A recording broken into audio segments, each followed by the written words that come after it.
주님의 존전 앞에 죽은 자처럼 나 엎드리네.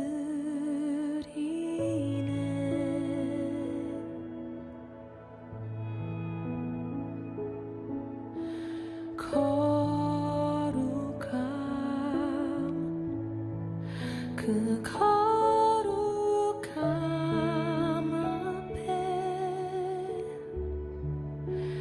나의 모든 것 밝혀질 때에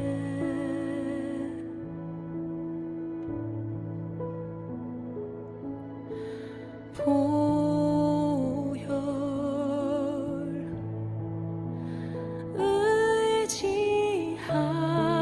의지함으로 보좌 앞으로 나아가네.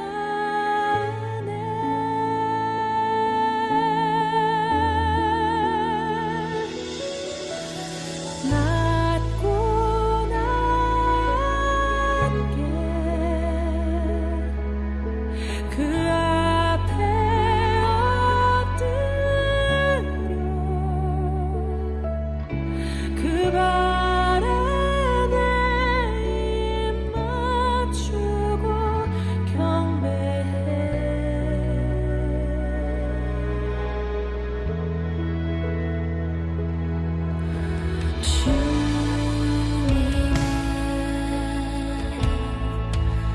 존전 앞에 죽은 자처럼 나 엎드리네.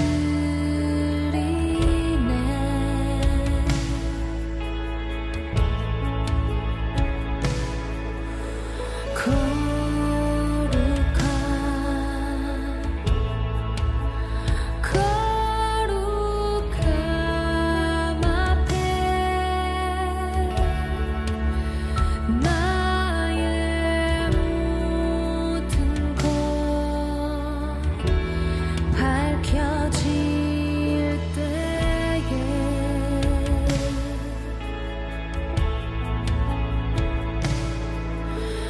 보혈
가장 높으신 그 앞에 경배해.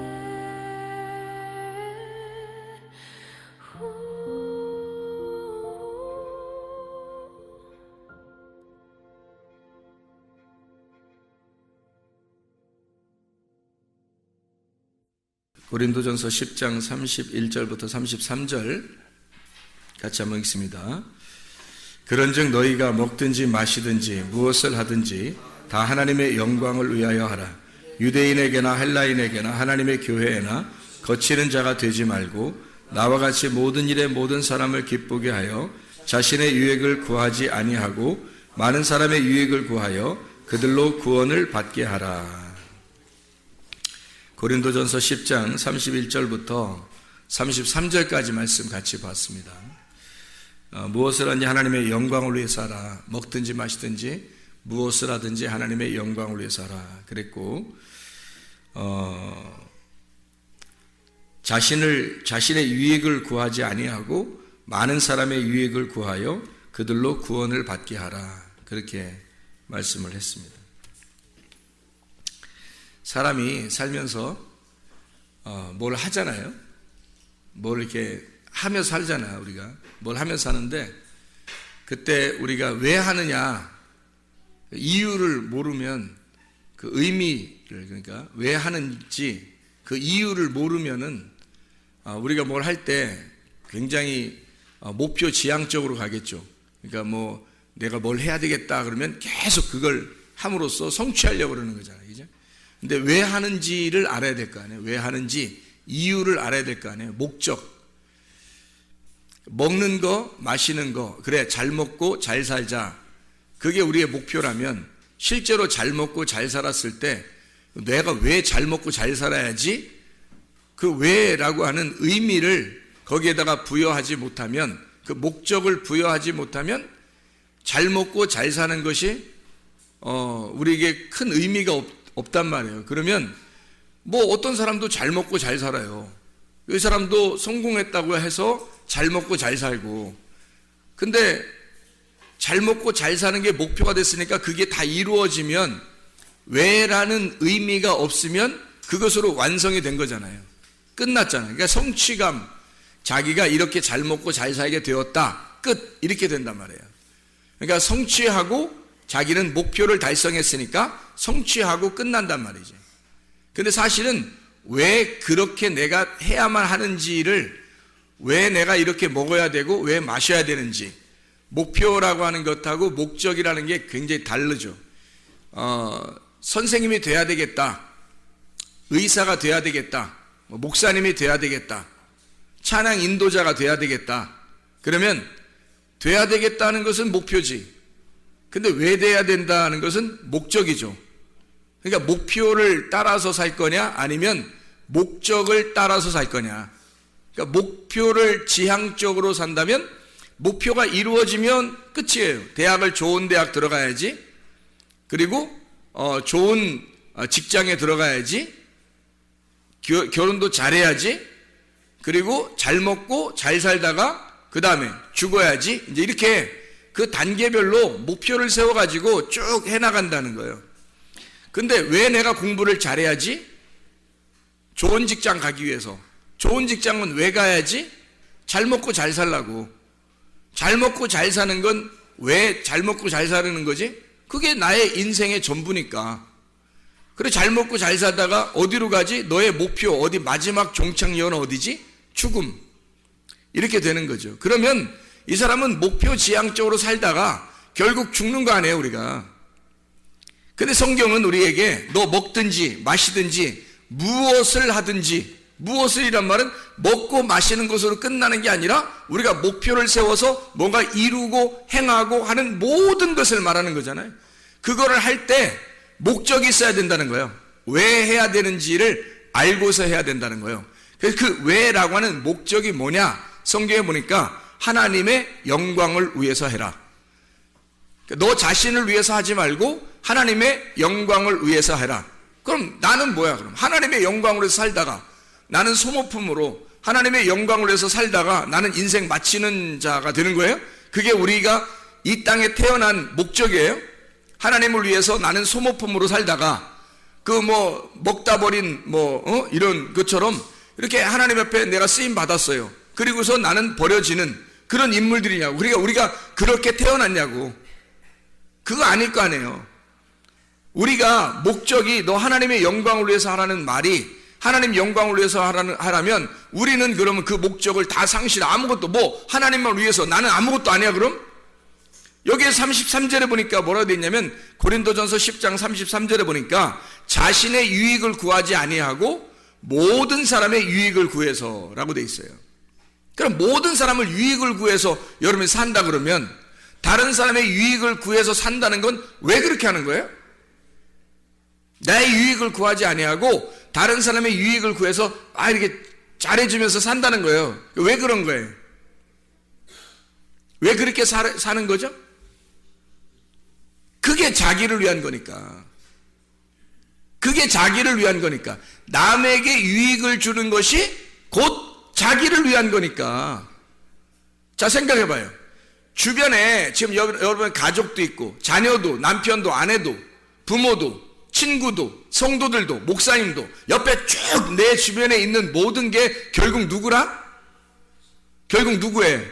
나예요. 나를 존재케 하는 이유란 말이에요. 내가 나로서 존재하는 이유가 이 사람들 때문이에요. 아니 세상에 아무도 없으면 내가 왜 살아? 아니 세상에 아무도 없는데 내가 왜 사냐고. 살 이유가 없잖아. 나 혼자인데? 혼자인데 나 혼자 왜 살아요? 다른 사람이 있음으로써 그 사람이 나를 비추는 거울이 되는 거예요. 그래서 그 사람들을 보면서 나를 발견하고 그 사람들에게 내가 잘해줌으로써 나에게 잘해주는 거죠. 왜냐하면 내가 그 사람들에게 잘해줬을 때 거기서부터 상대적으로 나한테 악하게 행동하겠냐 이거야. 다른 사람의 유익을 구하는데 그 사람들은 나한테 악하게 구하겠어요? 아니죠. 내가 유익을 구해주면 그 사람들도 나를 위해서 유익하게 산단 말이죠. 그러니까 서로 상호 간에 관계가 형성되는 거예요. 사람이 어떨 때 행복한 거예요? 관계가 형성될 때 행복한 거예요. 아무 관계가 없이 자기 혼자 왕따 당하면 어때요? 행복해요? 아니에요. 왕따를 시키든 왕따를 당하든 불행한 거예요. 왕따는 혼자 하니까 다른 사람과 관계를 맺고 산다는 것이 행복이란 말이에요.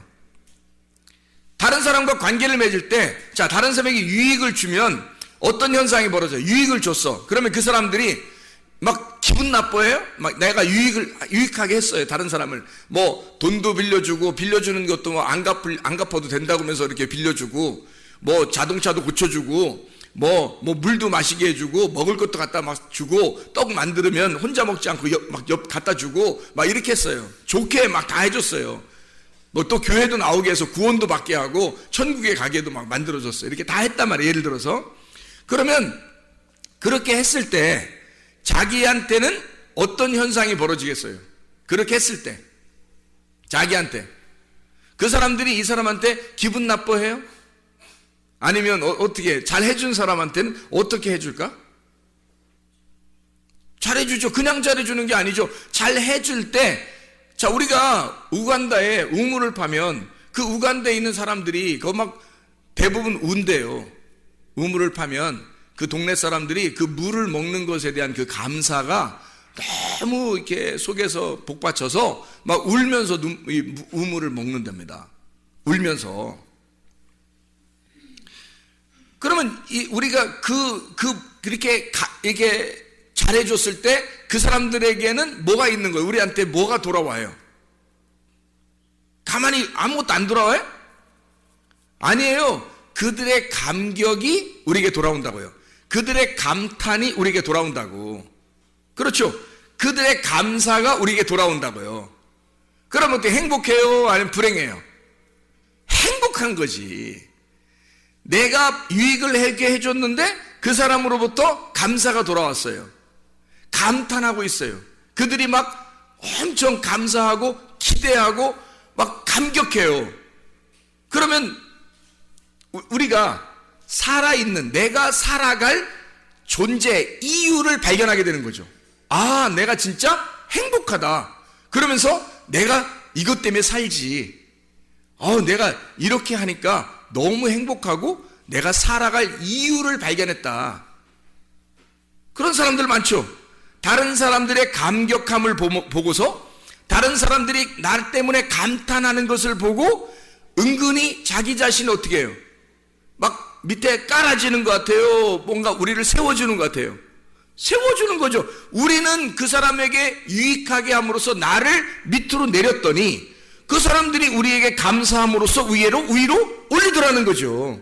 그러면 그게 어떻게 그 사람들, 다른 모든 사람들보다 내가 어떻게 됐다는 거예요? 우월감을 가졌다는 거예요? 아니면 막 비천해졌다는 거예요? 우월감을 갖게 되는 거죠. 여러분, 가정에서 남편이 인정하는 아내, 기분 좋을까 안 좋을까요? 기분 좋죠. 반찬을 만들어줬는데 남편이 나는 딴 데 식당에서 먹고 싶지가 않아. 우리 집에서 먹는 게 너무 행복하고 맛있어. 그러면서 세상에 손이 어떻게 된 거야? 손이 어떤 손이길래 이렇게, 이건 마법의 손이야. 어떻게 만든 거야? 혹시 손 안 씻고 만드는 거야? 짠내가 딱딱 들어가면서 맛을 그렇게 맛나? 다시다 같은 게 안 들어가도 될 만큼 이렇게 맛이 잘 정교하게 이루어진 게 혹시 손을 안? 왜 이렇게 맛있는 거야? 도대체가 당신이 된장국을 끓이면 된장국을 끓인 대로, 반찬 멸치를 하면 멸치 있는 대로, 세상에 이게 무슨 궁중 음식 같고 천국의 음식 같은 거야, 막. 아니, 하늘에 만나가 있다면 이 땅에는 이 멸치가 있다. 하늘에 만나가 있다면 이 땅에 무슨 그 된장국이 있다, 미역국이 있다, 막 이렇게 한다면 부인이요, 그 다음번에 반찬 만들 때 연구할까 안 할까요? 연구를 당연히 하겠죠. 왜냐면 이렇게 감탄하는 남편이 있는데 세상에 연구 안 하겠어요? 그래, 밖에 나가서 남편이 뭔가 일이 막 힘들게 하고 돌아왔는데 일이 그래도 어느 정도 성취가 있었어요. 그래서 집에 와가지고, 나 오늘 참 이렇게 오더도 따고, 일이 어떻게 오늘 좀 잘 풀렸네. 당신 집에서 기도했는가 봐. 근데 이 부인이, 여보, 얼마나 이렇게 힘들게 하고 우리 먹여 살린다고 이렇게 힘들게 하고 돌아와요. 진짜 당신, 우리 아빠는, 우리 남편은 짱이야. 강아지 이름 부르는 거 아닙니다. 짱이야. 진짜 대장이야. 우리 집에서는 최고 임금님이야. 내 당신 뭐 해줄까? 어떻게 해줬으면 좋겠어? 당신 진짜 얼굴 보는 것만 해도 행복해. 자, 그 남편이 그 다음번에 일찍 집에 들어오고 싶을까 안 할까? 일찍 들어오고 싶겠죠. 감탄을 받았으니까, 감격함을 받았으니까, 감사를 받았으니까 자기가 지금 살아있다는 게 느껴져 안 느껴져? 느껴지는 거죠. 딴 데 가겠어? 집에 들어오고 싶지? 딴 데 안 가는 거야. 집에 들어와서 또 인정받고 싶은 거야. 무슨 좋은 일만 생기면 꼭 집에 와서 얘기하고 싶은 거야. 부인이 막 감사하니까, 막 감격해 하니까. 자, 자녀가 공부를 잘 해왔어요. 대부분 초등학교 때는 공부 잘 하잖아요. 잘 해왔어요. 우리 집에 천재 낳는가 봐. 우리 집에 천재 낳는가 봐. 너 어떻게 엄마보다 아빠보다 더 훌륭한 것 같아. 넌 진짜 될 사람이야. 대단한데? 이 아이가 다음번 공부 더 잘할까 못할까? 더 잘하고 싶은 거예요. 왜? 칭찬을 받았잖아. 감사하잖아. 감격을 받았잖아. 사람은요, 이렇게 감탄을 먹고 사는 동물이란 말이에요. 사람은 이런 감탄을 먹고 사는 동물이라고. 목사가 설교했는데도 막 자고 막 이렇게. 그럼 목사 설교하고 싶겠어? 생각을 해봐요. 피드백이 있어야지. 이 반응이라는 게 있는 거야. 반응이. 피드백이 있어야 되는데 전혀 그런 게 없어. 그럼 설교하고 싶게 혼자 떠드는 거야. 이 사람들이 지금 말씀을 듣고 있는 건지 안 듣고 있는지 알 수가 있어야지. 근데 막 피드백이 되는 거야. 막 좋아하고 얼굴 표정도 막 좋고 막 졸린데도 막 안 졸리려고 막 하고, 분명히 피곤한데 막 안 졸리려고 막 하고, 그 다음에 막 아멘 감사해요 막 이렇게 말씀을 듣는다면 목사 설교 저절로 나오죠. 그렇지 않겠어요? 선생님도 감격을 받고 싶어 하고요. 학생도 감격을 받고 싶어 하고요. 자녀들도 감격을 받고 싶어 하고 남편도 아내도 부모도 다 감사를 받고 싶어 한다고요. 그게 왜 그러냐면 자기가 살아있는 존재 이유를 깨닫기 때문입니다. 살아있는 목적. 자, 우리가 다른 사람에게 왜 유익하게 해요? 그들의 감탄을 보고 싶어서 그런 거예요. 이해하겠습니까? 결국 누구를 위한 거예요? 자기의 살아있음을 보고 싶은 거예요. 자기가 살아있음을, 그 존재 이유를 발견하기 위해서 내가 나의 존재 이유를 발견하게 된다는 거지. 다른 사람에게 유익하게 함으로써 그 사람들의 감사와 감탄을 통해 나는 살아있음을 깨닫는 거죠. 자, 행복이라는 게 뭐예요? 행복이라는 게 뭐예요? 영혼이 살아 숨쉬는 게 행복이란 말이에요. 나의 영혼이 기뻐하고 나의 영혼이 즐거워하고 내 영혼이 살아있는 것 같은, 내 영혼이 살아 숨쉬는 것 같은 거, 이게 행복이란 말이에요. 여러분, 육체적으로 밥 먹는 것도 행복이지만, 뭐 마시는 것도 행복이지만, 잠자는 것도 행복이고, 노는 것도 행복이지만, 운동하는 것도 행복이지만, 진짜 행복은 우리의 영혼에 살아 숨쉬는, 내 영혼이 진짜 살아있다는 걸 깨달을 때 그게 행복이란 말이에요. 하나님은 그렇게 우리를 창조하셨다고. 그래서 감사하는 사람, 내가 유능한 사람이 됐다, 내가 우월한 사람이 됐다, 내가 그래도 나 괜찮은 사람인가 봐, 이런 느낌이 들을 때, 그럴 때 이 세상에서 내가 살아갈 용기가 나고 존재 이유를 발견한단 말이에요. 그래서 하나님은 그걸 미리 아시니까 고린도 전서를 통해서 바울이 이렇게 쓰는 거예요. 너 하나님의 영광을 위해서 모든 것을 전념해봐라. 그게 너의 삶의 목적이 될 것이다.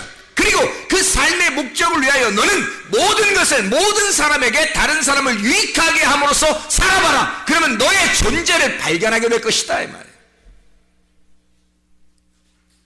그렇게 사람들은 반대로 자기를 위해서 살아요. 나의 유익이 무엇일까? 나의 유익이 무엇일까를 살으면 다른 사람에 의해서 감사함과 감격과 감탄은 다른 사람에게서 오는 건데 그게 안 오는 거예요.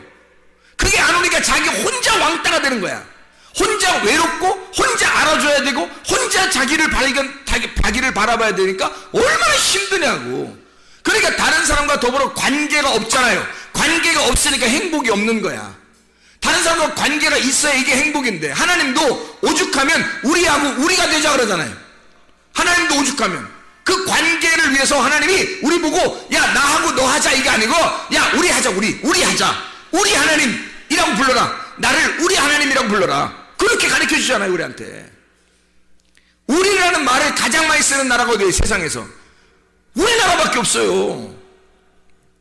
다른 나라들은 뭐 우리나라라고 잘 안 해. 나의 나라라고 그러지 우리나라라고 잘 안 한다고. 근데 우리나라는 꼭 우리나라라고 그래. 우리 가정, 우리 집, 우리 교회, 뭐 우리 선생님, 뭐 우리 엄마, 아무나 데려다가 우리 엄마라 그래. 아무나 데려다가 우리 부인, 우리 아내야. 아무나 데려다가 일로 와봐 우리 아내. 어떻게 하자는 거야? 우리 딸, 이 사람이 난 것도 아닌데, 우리 딸, 우리 아들, 이 사람이 난 것도 아닌데, 소개시킬 때 그러죠. 우리 아들, 우리 딸, 이게 같이 난 거야? 같이 난 거 아니잖아. 근데도 우리라는 말을 가장 많이 쓰는 나라가 아마 전 세계에서 우리나라일 거예요. 전 세계에서. 그렇게 우리를 좋아해요. 근데 이게 왜 그러냐면 우리라는 말이 들어갈 때, 우리가 될 때 행복을 느끼기 때문입니다. 하나님도 우리라는 말을 할 때 행복해해요. 그래서 우리 하나님, 그걸 진짜 알고 우리가 하나님과 내가 서로 떨어져 있는 거 아니라, 당신과 내가 서로 다른 존재가 아니라 하나님과 나는 당신에게서 나온 존재, 나는 당신의 품 안에 있는 존재입니다. 나는 당신과 하나입니다. 우리 하나님이라고 하면 하나님이 굉장히 좋아하셔요. 하나님이 우리라고 했으니까 하나님이 야 네가 나하고 떨어져 있는 게 아니라 관계를 맺고 살려고 하는구나, 나하고 같이 살려고 하는 걸 좋아하는구나, 네가 나를 우리라고 하다니 참 좋다, 행복하다. 하나님도 행복하셔요. 우리도 행복하게 되고. 우리라는 말, 그래서 관계를 떨어져서는 살 수 없으니까 사람이 그 관계에서 내가 나를 감탄할 수는 없어요. 뭐 이런 사람도 있지. 거울 쳐다보면서 자기를 자기 감탄하고 이런 사람도 있죠. 물론. 근데 그런 사람이 뭐 좀 정신적으로 안 좋은 사람들이 그렇게 하잖아요. 근데 대부분은 감사와 감탄은 다른 사람이 나에게 해줘야 되는 거라고. 그럴 때 우리가 살아나는 거죠. 영혼이 살아나는 것 같은 그런 행복을 느낀단 말이죠. 행복이라고 하는 건 뭐 크게 어려운 게 없어요. 행복은 자기가 막 억압되지 않은 뭔가 해방되고 뭔가 그 자유롭다 이럴 때 행복을 느껴요. 사람은 그냥 행복하다 이럴 때 뭔가 막 억압돼 있는 것 같아. 학생들 막 공부하는 거 막 억압돼 있는 거. 이 세상에서 가장 불행한 공부 학생들을 우리나라 한국 사람들이 그러잖아요. 왜 그래요? 억압된 교실에다 막 놓고서 억압되게 공부를 시키는 거예요. 주입식으로. 그래 이게 공부에 행복하겠냐고요. 그래 이 사람들이 이 학생들이 그걸 또 이겨내려고 그래요. 왜 이겨내려고 그래요? 아니 공부할 때 그 억압된 그 공부가 안 좋은 거야, 싫은 거야 그게.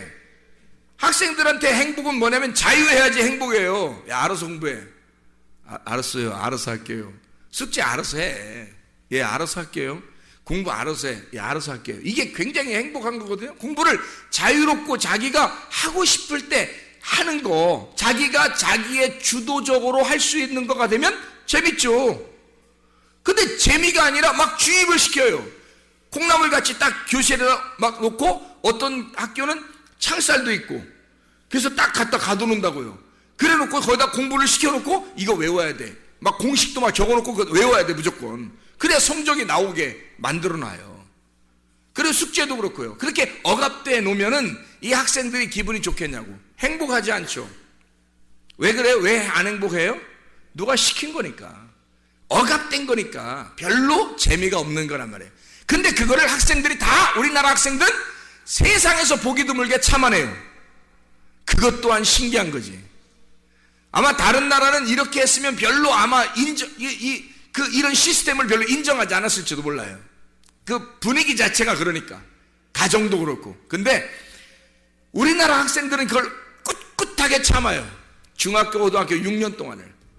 진짜 초등학교까지 합하면 12년 동안을 참아요. 왜 참을까요? 왜 참을까? 네? 왜 참을까? 그냥 참으라고 하니까. 그냥 참으라고 하니까 참아요? 그럼 왜 참아요? 여러분 왜 그걸 참아내면서 그걸 어려운 공부, 별로 행복하지 않은 공부를 그렇게 해야 돼? 왜요? 왜 참아내냐면 미래를 보장하기 위해서예요. 지금 내가 참으면 미래가 보장될 것 같은 거야. 그러니까 앞으로를 위해서 지금 내가 조금 참자, 조금만 참자, 조금만 참아내보자, 조금 기다려보자. 그럼 어디가 보장되니까? 미래가 보장될 것 같으니까. 근데 미래가 지금 막 보장되는 것 같지 않다고 느껴지는 학생들도 있죠. 대학교 들어가서 서울대 학생들도 가만히 사회를 보니까 미래가 보장될 것 같지 않은 거야. 자기가 졸업해도 별로 보장될 것 같지 않은 거야. 이 세상에 이런 나라가 있었네. 내가 이런 나라에서 공부를 이렇게 열심히 했네. 근데 보장이 안 되는 거야. 그래서 우리나라를 아주 행복하지 않은 나라라고 사람들이 생각하고 있다는 거죠. 그럼 이상하잖아요. 우리는 미래를 보장받고 행복하려고, 미래에 행복하려고 공부를 했거든. 참았거든요. 내면서 공부를 했거든요. 근데 왜 미래는 보장되지 않느냐 이거야. 왜 행복하지 않느냐 이거지. 자, 좋았어요. 자, 졸업을 했어. 직장도 보장이 됐어. 결혼도 잘 했어요. 그런데 결혼 생활 막상 하고 나니까 3년 지나면 다 똑같아. 그리고 직장 생활도 세상에 막 자기의 어떤 이상적인 회사인 줄 알았는데 알고 보니까 뭐 부도가 났어요. 아니면 뭐 월급도 적게 줘요. 아니면 뭐 회사에서 자꾸 상관들이 막 자기를 괴롭혀요. 어떡할 거예요? 자기는 뭔가에 억압당했을 때 이걸 참아내면 앞으로의 인생을 자유롭고 행복할 줄 알았는데 거기서 또 억압하는 게 있더라는 거지. 가정생활을 꾸리니까 가정에서 서로 억압하죠. 직장을 가니까 직장에서 또 억압을 하죠. 이게 세상에 억압된 것이 끊임이 없는 거예요. 그래서 나 자유롭고 싶어. 그래, 너 자유해. 은퇴. 뭐 이러면 이제 그 다음부터 어떻게 할 거야? 그러면 더 곤란한 거야. 이게 또 더 괴로운 거야. 자기는 자유로우면 행복할 줄 알았는데 세상에 그 자유를 주지 마세요. 나에게 은퇴라는 말을 하지 마세요. 막 그렇게 할 판이란 말이에요. 자, 보세요. 이상하잖아요. 뭔가 우리는 행복을 위해서 공부했는데, 그래서 참아냈는데 끝나고 나니까 여전히 행복한 것이 오지 않더라는 겁니다. 결혼을 해도 직장 생활을 해도, 아니 교회 생활을 하면 행복할 줄 알았는데 교회 생활을 해도 행복한 것이 오지 않더라는 거예요. 왜 그럴까요? 억압된 내 속에 영혼이 자유를 못 맞이했기 때문입니다. 영혼의 자유함이 그 속에 있는 영의 행복이 없었기 때문이에요. 만약에 영혼의 행복이 왔어요. 영혼의 행복은 어떨 때 온다고요? 영혼의 행복은 어떨 때 온다고? 금방 얘기했는데 어떨 때 영혼의 행복이 온다고요? 아니 자유한 거, 그리고 또 어떨 때 영혼의 행복이 온다고요? 감격을 받을 때, 감사를 받을 때, 그리고 어떨 때 또 행복이 온다고요?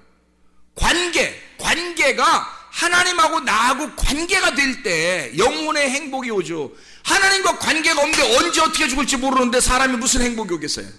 사람이 언제 어떻게 죽을지 모르는데 행복이 어떻게 오겠냐고 생각을 해보시라고. 하나님과 우리와의 관계가 가장 먼저 중요하다니까요. 그 관계가 있을 때 행복이 그 다음부터 열매를 맺는 거예요. 행복은 하나님과 나와의 관계가 없으면 행복은 안 오는 거야. 다시 말하면 하나님과 내가 하나가 안 되면 행복은 없는 거예요. 그래서 여러분 와서 성경을 왜 배우는지 알아요? 예배 왜 드리는지 알아요? 하나님과 하나 되는 방법을 배우기 위해서입니다. 하나님과 어떻게 하면 하나 될까요? 어떻게 하면 하나님과 관계를 맺고 우리가 행복할까요? 라는 거죠. 여러분, 우리가 하늘나라 올라가면 행복하겠습니까? 여기선 불행했는데 참아보자. 어느 날 우리는 하늘나라 가면 행복할 거니까 지금 참자야? 그러면 그때 진짜 행복한 것이 안 오면 어떡할 건데, 그때 심판받아 딱 지옥 가면 어떡할 건데. 여러분, 지금은 막 찌들어, 막 힘들어, 불행하게 난 지금 불행해도 나는 참아낼 거야, 뭐 하늘나라의 행복을 위해서. 아니 지금도 행복을 모르는데, 지금도 하나님과 관계가 없는데 어떻게 그 나라 가야겠냐고 생각을 해보라고. 완전 뭔가 무슨 멍청이들 아닙니까? 지금 내가 하나님과 관계가 없는 영혼의 쉼, 영혼의 삶, 영혼이 사는 것 같은 영혼의 자유, 영혼이 살아 숨쉬는 그 자유가 없는데, 내가 그 영혼에게서 나온, 하나님의 영혼에게서 나온 내가 사람인데, 사람이 하나님과 그 영혼, 나의 본향을 찾지 못하고 하나님을 발견하지 못하고 하나님과 관계가 없이 내가 살아 숨쉬는 것 같지가 않은데 어떻게 이것이 행복하겠냐고요. 행복이 없는데 어떻게 또 행복한 나라에 가겠냐고. 지금 행복하지 않은데. 생각을 해보시라고요. 교회 와서 말씀을 듣는 이유가 바로 이것 때문에 있는 겁니다. 하나님과 관계 맺으려고, 내 영혼이 진짜 자유한가 그걸 발견하려고, 내가 사람들에게 유익하게 함으로써 내가 살아있는 존재를 발견하면서 내가 지금 살아가고 있는가. 다시 말하면 내가 확신을 가지고 진짜 무엇인가 신뢰하고, 무엇인가 내가 신뢰하는 어떤 믿음이 내가 있느냐, 내 속에 진짜 뭔가 믿는 게 있느냐 이거야. 아니 천국도 믿어야 가잖아요. 믿음이 있느냐 이거야. 진짜 내 속에는 믿음이 있는가. 그리고 내가 확신한 믿음이 있으면 어느 날 내가 그 나라에 갈 것이다 라고 진짜 소망을 가질 수 있느냐 이거야. 어느 날 그 나라에 진짜 난 간다 그 기대하고 그 나라를 갈망하고 정말로 내가 믿음, 이 확신한 믿음을 가지고 그 소망을 바라보면서 내가 거기에 지금 한 걸음 한 걸음 나아가고 있느냐 이거야. 그러면 내가 진짜 믿음 가지고 한 걸음 한 걸음 나아가고 있으니 이게 지금 얼마나 중요한 거냐 이거야. 우리가 이게 지금 여러분과 제가 교회에 오는 목적 아니겠습니까? 우리의 삶이잖아요. 그러면 이게 왜 이렇게 살아갈 때 믿음과 소망은 있는데 세상에 사랑이 없잖아요. 사랑이 없잖아요. 그럼 어떻게 해요? 믿음과 소망, 사랑 중에 그 중에 제일은 뭐라고? 사랑이라고. 고린도전서 13장 13절. 이 중에 제일은 사랑이라는 거예요. 그러면 지금 내가 현재 사랑을 받고 있는가?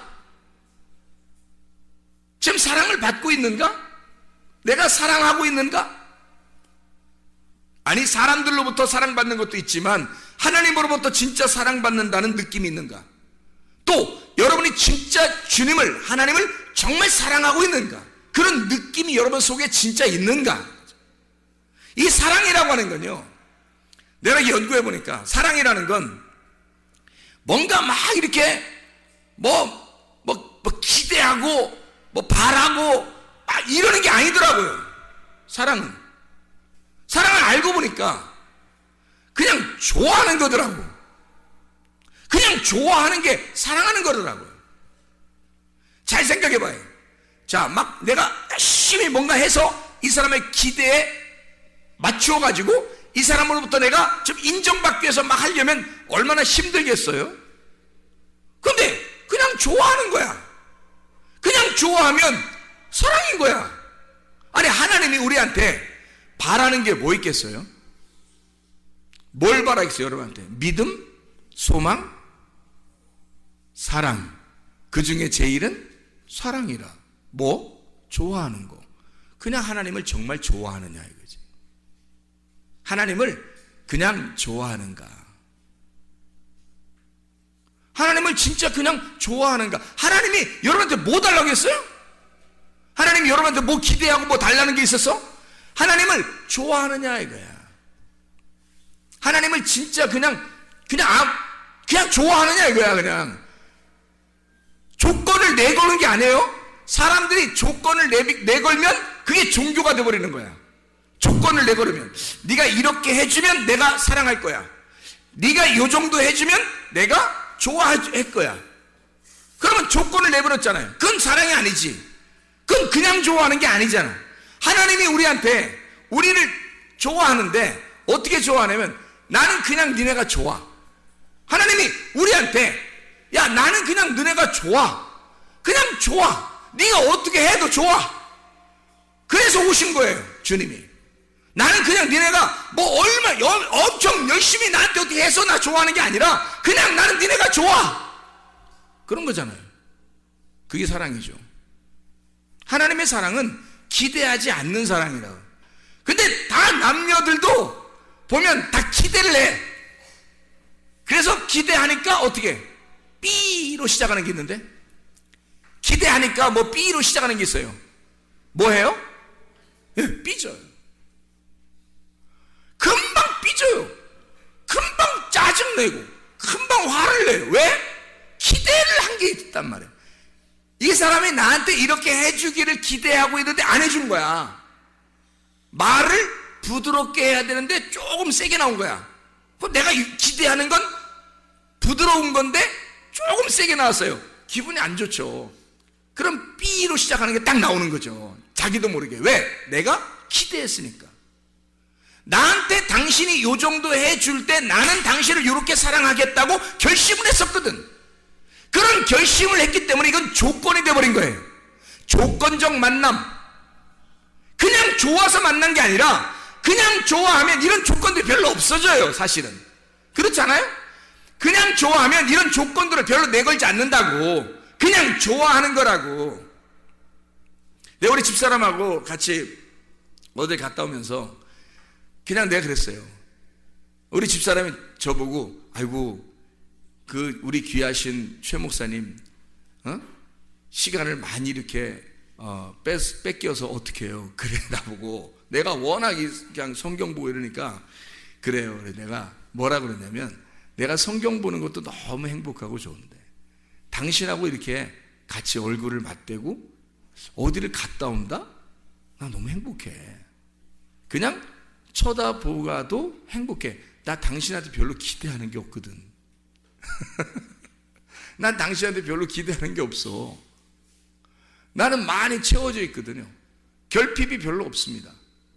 하나님으로부터 영혼이 내가 살아 숨쉬는 것과 같은 느낌을 가질 때 내게 부족함이 없는 겁니다, 여러분. 이게 시편 23편 1절의 말씀이에요.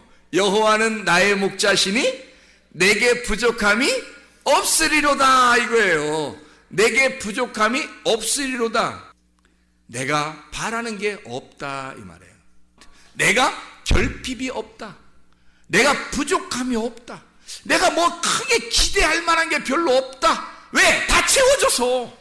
여호와가 나의 목자가 되셔서 채워지니까 영혼에 쉼이 있단 말이에요. 영혼이 그냥 살아 숨쉬는 것 같단 말이에요. 영혼이 살아있는 것 같단 말이에요. 그러니까 그냥 좋은 거예요. 이렇게 해도 좋은 거고, 시간이 좀 딜레이 돼도 괜찮은 거고, 이러면 이런 대로 그냥 이렇게 오늘은 또 이렇게 지내라고 하는 건가 보다, 하나님이. 또 오늘은 이런 뭐 국밥을 먹고 싶었는데 오늘은 국수를 먹게 되었다. 하나님이 또 이렇게 먹으라 하는가 보다? 이러면 되는 거잖아요. 빵을 먹고 싶었는데 밥을 먹게 되었다? 그렇게 밥을 먹고 싶었는데 빵을 하나 놓고 아무것도 없더라? 그것도 괜찮잖아요. 기대하는 것이 내 속에 크게 없으니까, 내가 바라는 것이 별로 없으니까. 근데 상대방은 여전히 뭔가 바라는 게 있을 거란 말이죠. 그러니 결핍이 없는 사람이, 채워진 사람이 채워지지 않은 사람을 위해서 살아가는 거예요. 그게 남의 유익을 구하여 살아라, 그런 말입니다. 남의 유익을 구하여 살아라. 너는 채워졌으니 너를 위해서 살지 말고 다른 사람의 유익을 구하면서 살아라. 그게 너를 발견하면 너의 채워짐을, 너의 존재 가치를 발견하게 될 것이다 라는 말이죠. 한마디로 말하면 관계 형성입니다. 하나님과 먼저 관계가 형성되어 있느냐, 우리가 하나님과 진정한 관계가 형성되어 있느냐, 특별히 하나님이 나를 그냥 좋아하시는가, 그걸 내가 성경을 통해서 발견했는데, 그러니까 너무 좋은 거예요. 하나님이 너무 그냥 좋은 거예요. 나는 하나님을 그냥 좋아하는가 점검하는 거죠. 나는 그냥 하나님을 그냥 좋아서 이렇게 살아가고 있는가. 오늘도 전사하고 얘기하면서 진짜 하나님을 우리가 발견하게 되고 하나님과 우리가 하나님을 알게 되면, 그럼 이게 둘로 나누어지지 않는다.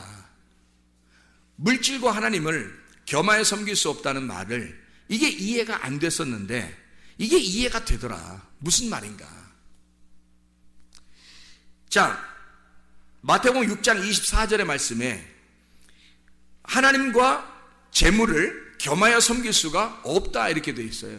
그 말은 두 개 겸상하듯이 두 개를 이렇게 놓고 두 개로 섬길 수가 없다는 말이에요. 그럼 뭔가 하나가 돼야 되잖아. 하나가 돼야 섬길 거 아니에요, 그죠? 둘 중에 하나를 섬겨야 되니까 물질을 섬기든지 하나님을 섬기든지 뭐 하여튼 하나를 섬겨야 되잖아. 이 두 개로 돼서 어떻게 두 개를 섬기겠냐고. 그래서 이 두 개를 하나로 만들어야 요 하나를 섬길 거 아니에요. 그래서 요걸 딱 합쳐서 너희가 두 개로 섬기지 말고 요걸 하나로 보라는 거예요. 하나로. 그러면 어떻게 보라는 거예요? 물질이 하나님이고 하나님이 물질이 된다는 거지. 그럼 어떻게 물질이 하나님 되고 하나님 물질이 돼요? 우리가 둘 중에서 뭘 선택하니까? 물질이 아니라 하나님을 선택하니까, 내가 물질을 선택했다면 물질을 바라보는 나의 눈으로 하나님을 바라보게 될 것이고, 이 세상을 바라보게 될 것이고, 하나님을 선택했다면 하나님의 눈을 가지고 물질을 바라보게 되고 세상을 바라보게 된다는 거죠. 그러면 어디 눈을 갖느냐에 따라서 달라지는 거죠. 땅의 눈을 가지고 있으면 땅의 것이 보이는 거지. 그러니 하늘은 여전히 계시고 땅은 여전히 내가 보이는 눈에 의해서 보이게 되는 거고, 그러면 두 개로 나눠져 있죠. 근데 내가 하늘로 올라가 버리면, 위로 붕 떠버리면 말이에요, 이 밑에 있는 것이 아주 별 의미 없이 그냥 조합되어 있다는 말이에요. 이게 우리가 이 땅에서 막 땅을 쑤셔 들어가 땅에서 이렇게 막 나누어서 이렇게 옆에 사람들을 보니까 다 나누어져 있는 것 같지만, 우리가 하늘 위로 쭉 올라가 버리면 밑을 이렇게 보면 지구도 우주선을 탄 사람들이 이렇게 밖에서 이렇게 보면 지구가 어떻게 되더래? 파란 별처럼 보인다 그러잖아요. 그냥 이렇게 뭉쳐있는 하나의 공처럼 보인다는 거 아니에요. 하물며 비행기만 타고 올라가도 밑에 있는 아파트나 뭐 집이나 이런 것들이 다 무슨 성냥각처럼 이렇게 세워져 있고, 자동차 뭐 솔직히 자동차 막 지나다니는 거 막 슉슉슉 다녀요. 위에서 이렇게 비행기 타고 위에서 이렇게 보잖아요. 유리창으로, 비행기 유리창으로 보면은 무슨 개미들이 왔다 갔다 하는 것 같아요. 개미들이. 하물며 사람도 지금 잘 안 보여요. 더 높이 올라가면 그냥 막 왔다 갔다 한다. 이렇게 하늘 위에 올라가서 요걸 바라보면 이것이 하나의 뭉쳐진 덩어리로 보인단 말이에요. 다시 말하면 땅은 하늘에서 나온 존재라는 거지. 땅은 하늘에서 나온 존재니까 하늘에 올라가 버리면 땅을 알게 되는 거예요. 근데 땅을 내려와 있으면, 우리가 땅에 있으면 하늘은 여전히 하늘 저쪽에 있다고. 그러니까 땅에서 본 눈은, 우리의 눈은 두 개로 보이는 거고, 하늘 위에서 본 눈은 하늘에서 우리를 바라보면 하나로 보이는 거지.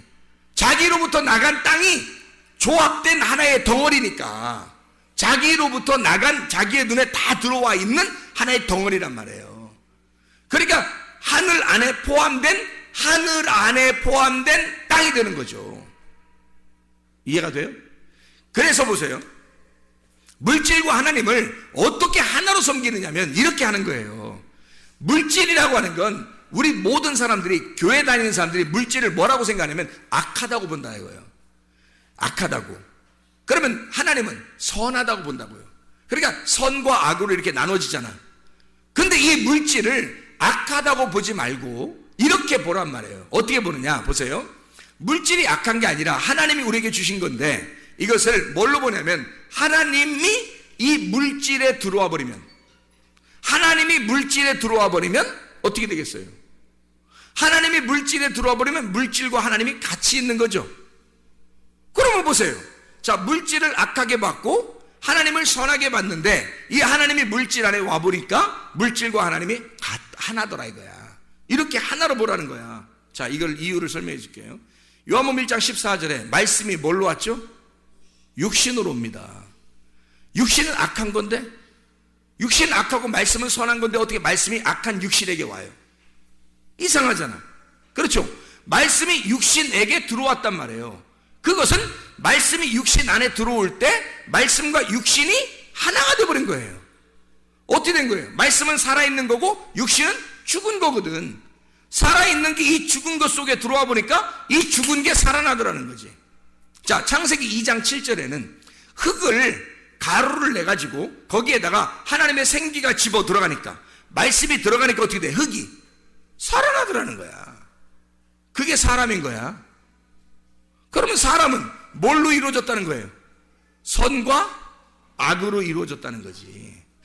말씀이 육신이 되어서 이루어진 게 사람이라는 거지. 이해가 되겠어요? 그러니까 하나님과 물질이 하나로 이루어진 것이 사람이더라는 거야. 하늘이 땅에, 하늘에 있는 빛이 땅이라는 어둠의 침투에 들어와요. 이게 요한복음 1장 5절 9절의 말씀이야. 근데 사람들이 깨닫지를 못하는 거야.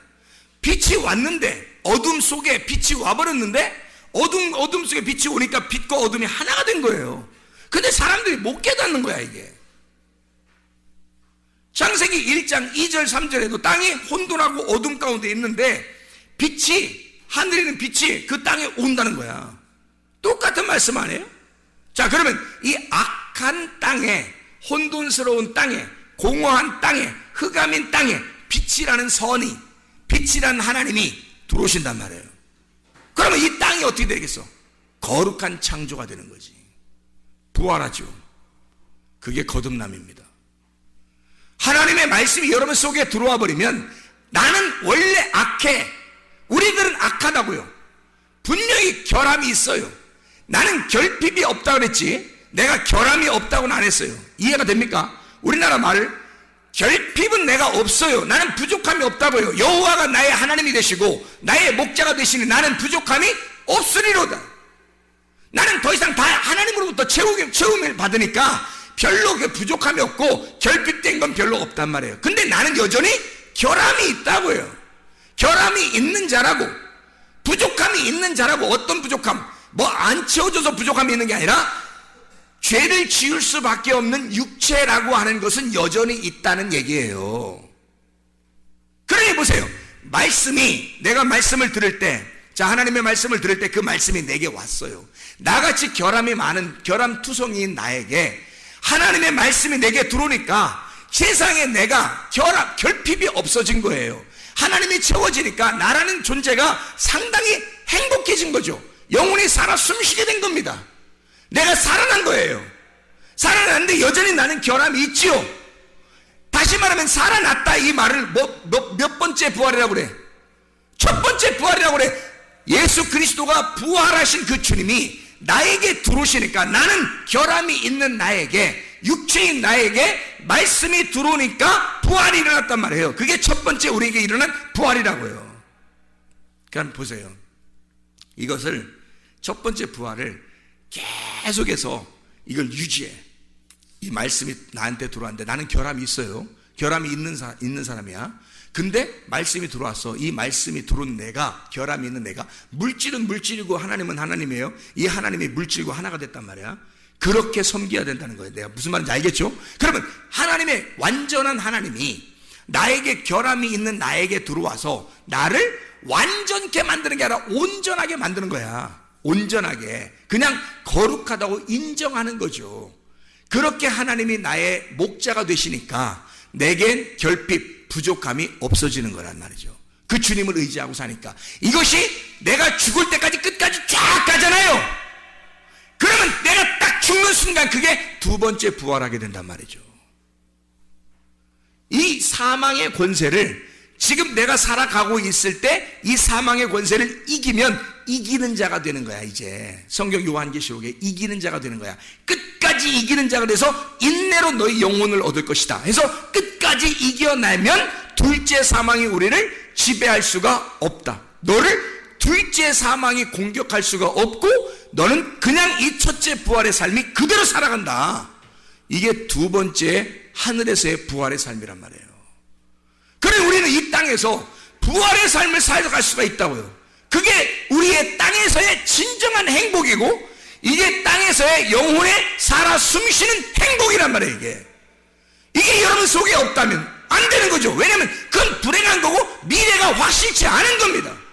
지금 현재 뭘 어떻게 살아야 될지도 모르는 거예요. 진짜 좋아하는 게 뭔지를 모르고 나의 결핍을 채우려고 엄청나게 막 아둥바둥하고 자녀를 통해서 내 결핍을 채워보려고 그러고 자기의 남편을 통해서 채워보려고 그러고 아내를 통해 채워보려고 그러고 친구를 통해 채워보려고 그러고 돈을 통해 채워보려고 지식을 통해 채워보려고 한단 말이에요. 채워지나요? 하나님에게서 나온 인간들이 하나님으로 채워지지 않으면 영혼의 결핍은 절대 채워지지 않습니다. 그래서 막 이 땅에서 아둥바둥하며 살게 되죠. 그러니까 미래가 불확실하죠. 사랑하지도 못해봤죠. 진짜 좋아서 하는 것도 없죠. 그냥 어쨌든 막 어떻게든지 뭔가 이루어야 돼 자기가. 그렇게 살아가는 얼마나 힘든 인생을 살아요. 수고하고 무거운 짐진 자들아 다 내게로 와라. 내가 너희를 편히 쉬게 하겠다. 나는 마음이 온유하고 겸손하니 멍에를 메고 와서 배워라. 주님 멍에는 쉽고 짐은 가볍다. 어떻게 될 때? 주님과 하나가 될 때. 그 주님이 같이 이 물질을 줘주신다는 거예요. 자, 물질만 바라볼 때는 하나님과 물질을 나누어서 보니까 물질을 바라보니까 우리에게 결핍이 여전히 있더라는 말이에요. 여전히. 그래서 만족을 못 줘요. 행복함이 없어요. 근데 하나님을 모시고 나니까 그 하나님으로부터 빠져나온 육체, 하나님으로부터 빠져나온 그 물질이 다 하나님 속에 있더라는 거지. 그러니 그 하나님 안에 있으니까 결핍함이 사라지죠. 그럼 더 이상 아둥바둥하며 살 필요가 없어진다는 말입니다.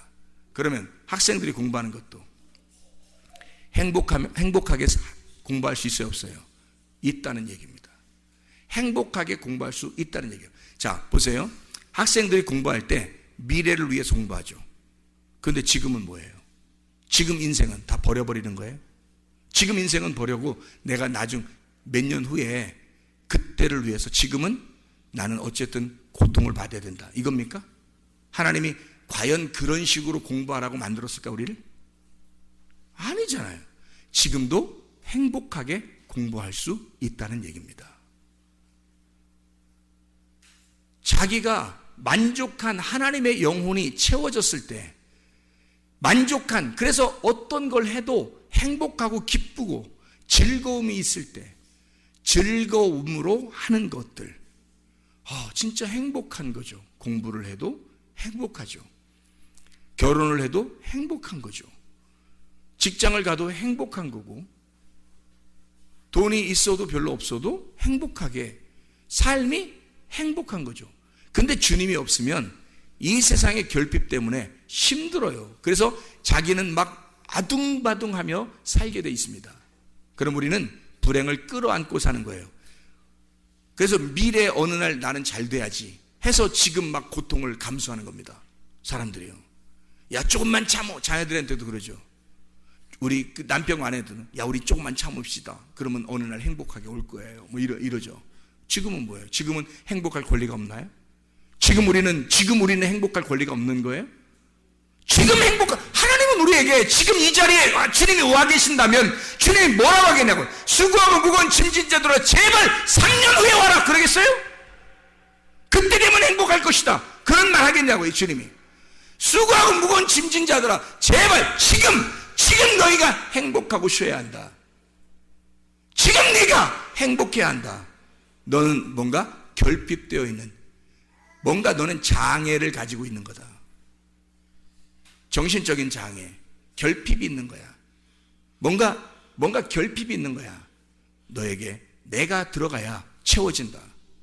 물질로만 가지고 있으면 얼마나 결핍하겠냐, 얼마나 힘들겠냐, 얼마나 걷어들이고 얼마나 모아야 행복하겠냐. 자, 육신 덩어리인 흙덩어리가 살아날 수 없었을 때, 그 흙덩어리만 있을 때 이것이 뭔 사람이겠냐.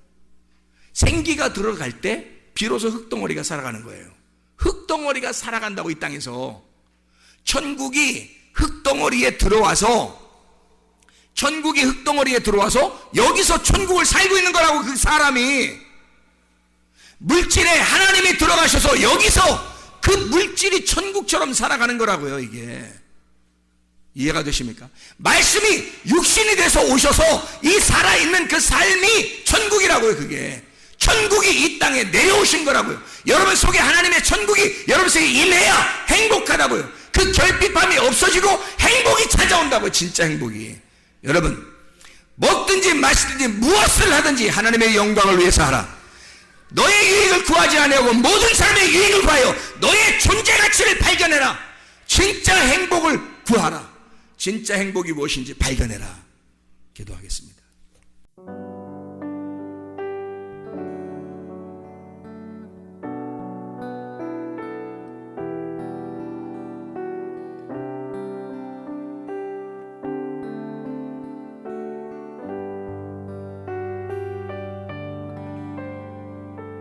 나의 사랑 나의 생명 나의 예수님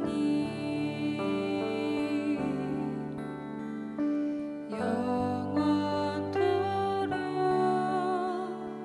정성 다해 사랑합니다.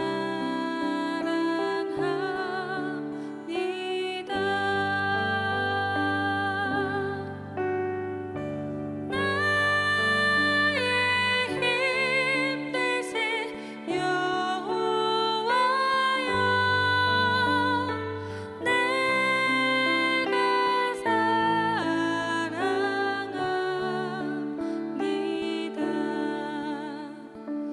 영원토록 정성